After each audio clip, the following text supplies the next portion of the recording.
Mesela bugün sizlerle birlikte çarkı hızlandıracağız.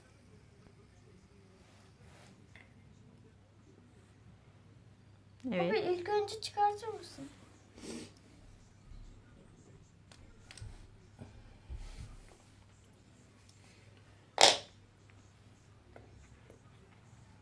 Ben adı neydi?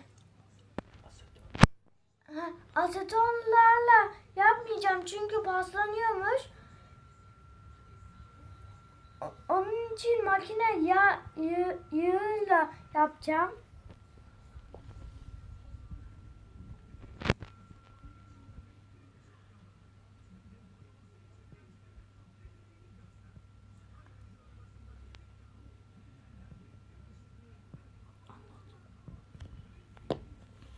Evet. Şimdi kurulayacağım.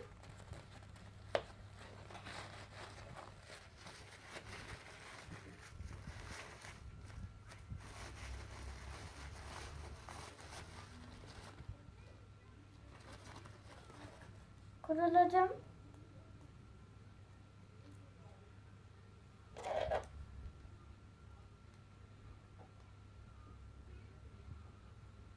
Takar mısın?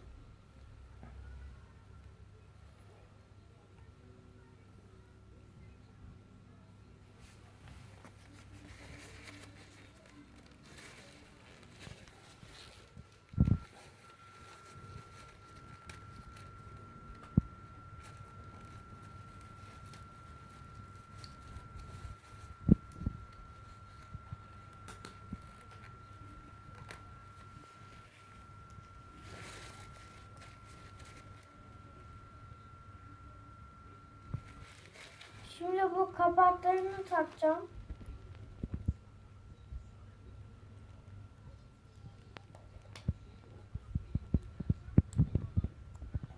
Taktım.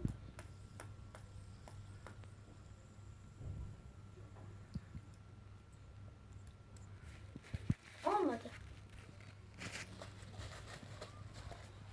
Olmadı herhalde.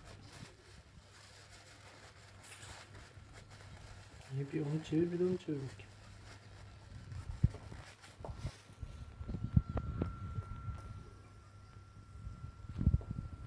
Babam, bu zaten yavaş olduğu için bu da O zaman onu yağla, bak ne kadar hızlanacak. tamam. Şimdi güzel oldu. Birazcık bekleyince oluyor arkadaşlar. İyice kurulayan olmuş. Yüzüne mi geldi? Bir şey var. Senin. Arkadaşlar yüzüme geldi.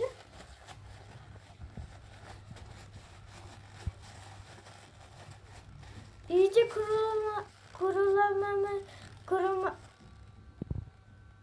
kurulamanız lazım.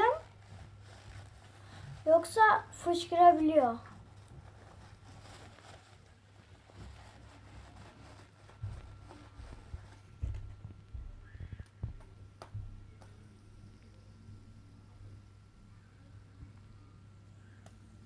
Gayet de hızlı oldu. Bugünlük bu kadar arkadaşlar. Like atmayı, abone olmayı unutmayın. Hoşça kalın.